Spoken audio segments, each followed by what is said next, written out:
Yesus, kalau pada pagi hari ini kembali kita masih diberi kesempatan untuk dapat menikmati sarapan rohani, yaitu firman Tuhan, makanan yang sesungguhnya bagi tubuh jiwa roh kita. Bapak Ibu Saudara, pagi hari ini saya mengajak kita sama-sama kembali merenungkan sebuah peristiwa yang bagi saya pribadi adalah suatu peristiwa yang luar biasa, yang memberikan pengharapan pada kita saat kita hidup di dalam dunia ini. Peristiwa di mana kematian dan kebangkitannya yang membawa kita, menjadikan hidup kita mempunyai pengharapan. Mari sama-sama kita membuka di dalam 1 Petrus 1 ayat 3. 1 Petrus 1 ayat 3. Terpujilah Allah dan Bapa Tuhan kita Yesus Kristus, yang karena rahmat-Nya yang besar telah melahirkan kita kembali oleh kebangkitan Yesus Kristus dari antara orang mati kepada suatu hidup yang penuh pengharapan. Bapak Ibu Saudara, peristiwa kebangkitan Yesus tidak dapat dipisahkan dari seluruh rangkaian hidup dan karyanya di dunia ini. Mulai dari kelahirannya, bahkan sampai pada kebangkitannya dan kenaikannya ke surga.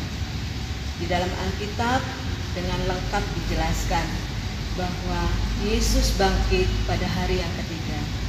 Ketika Maria Magdalena dan Maria yang lain pergi melihat kubur Yesus. Kita akan baca di dalam Matius 28 ayat 5 sampai 6. Matius 28 ayat 5 sampai 6.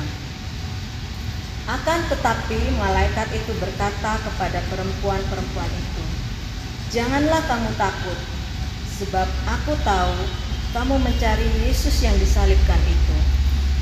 Ia tidak ada di sini, sebab ia telah bangkit, sama seperti yang telah dikatakannya. Mari, lihatlah tempat ia berbaring." Yesus yang bangkit menampakkan diri kepada beberapa orang, yaitu Maria Magdalena, para muridnya, dan juga Thomas. Penampakan diri Yesus kepada beberapa orang membuktikan bahwa para murid tidak sedang berhalusinasi. Seorang yang bernama Thomas tadinya sempat tidak percaya akan kebangkitan Yesus.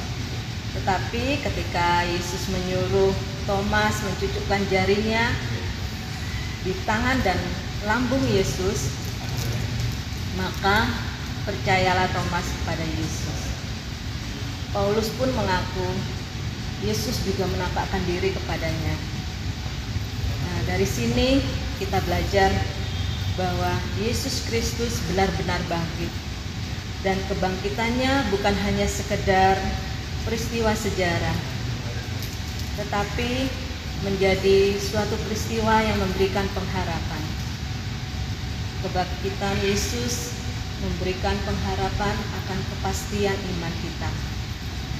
Oleh karena itu, Paulus menegur jemaat di Korintus yang pada waktu itu ada jemaat yang tidak mempercayai kebangkitan Yesus dengan alasan bahwa orang yang sudah mati tidak bisa hidup lagi. Kepada mereka yang tidak percaya, Paulus menegur dan menguatkan mereka bahwa Yesus sungguh benar-benar bangkit dan hidup. Kita baca di dalam 1 Korintus 15 ayat 14. 1 Korintus 15 ayat 14. Tetapi andai kata Kristus tidak dibangkitkan, maka sia-sialah pemberitaan kami, dan sia-sialah juga kepercayaan kamu. Yesus yang bangkit dan hidup memberikan jaminan kehidupan yang kekal buat setiap kita yang percaya. Dunia ini tidak memberikan pengharapan. Yang ada hanya keputusasaan dan kebinasaan. Tetapi ada pengharapan yang hidup bagi setiap orang yang percaya. Pengharapan yang hidup oleh kebangkitan Yesus. Yesus bangkit dari antara orang mati, dan oleh kebangkitannya Dia memberi hidup baru, yaitu kehidupan kekal yang hanya diberikan kepada orang-orang yang percaya kepada Yesus. Kita baca di dalam Yohanes 6 ayat 40. Yohanes 6 ayat 40. Sebab inilah kehendak Bapakku, yaitu supaya setiap orang yang melihat Anak dan yang percaya kepadanya beroleh hidup yang kekal, dan supaya aku membangkitkannya pada akhir zaman. Oleh karena Kristus bangkit dari keseluruhan dirinya dalam tubuh kebangkitannya, maka setiap orang yang percaya juga akan dibangkitkan. Kebangkitan Kristus memberikan tujuan yang pasti di dalam kita menjalani kehidupan di dunia ini. Dia memberikan jaminan kepada kita bahwa ada tempat lain setelah kehidupan kita di dunia ini. Kita baca di dalam Yohanes 14 ayat 3. Yohanes 14 ayat 3. Dan apabila aku telah pergi ke situ dan telah menyediakan tempat bagimu, aku akan datang kembali dan membawa kamu ke tempatku, supaya di tempat di mana aku berada, kamu pun berada. Sebagai orang yang percaya beriman kepada Yesus Kristus yang telah mati dan bangkit, bagaimanakah kita hidup dalam memaknai pengorbanan dan kemenangannya? Apakah kita sudah sungguh-sungguh beriman teguh dan menaruh pengharapan di dalam Yesus? Sudah seharusnya kita hidup di dalam kebenaran firman Tuhan. Maut telah dikalahkannya. Kini kita hidup dalam iman dan pengharapan yang pasti. Sebab oleh kebangkitan Yesus yang memberikan pengharapan bagi kita orang-orang yang percaya kepadanya, bahwa kematian bukanlah akhir dari kehidupan bagi kita.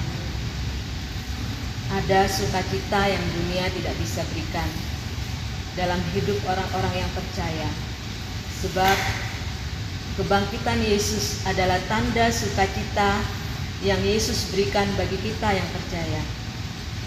Yesus menjamin bahwa kita yang percaya kepadanya, meski mengalami berbagai penderitaan dalam dunia yang sementara ini, kita akan menerima mahkota kehidupan dan kehidupan kekal bersama Yesus di dalam kerajaan surga. Kita yakin dan percaya kebangkitan Yesus memberi kepastian pengharapan akan kehidupan kekal, bukan kepada kebinasaan. Iman kita pada Yesus Kristus tidak akan tergoyahkan oleh apapun, karena kita sudah memiliki kepastian pengharapan itu. Mari kita menjalani hidup ini dalam pengharapan yang telah Tuhan Yesus kerjakan di dalam kematian dan kebangkitannya. Jangan ada lagi keraguan, tetapi percayalah kepada kebangkitan Kristus. Dengan percaya, kita memiliki pengharapan kemenangan dalam kita menjalani kehidupan di dunia ini. Kebangkitan Kristus menjadikan kita merasa pasti di tengah-tengah ketidakpastian dunia ini. Selamat pagi, selamat beraktivitas. Tuhan Yesus memberkati.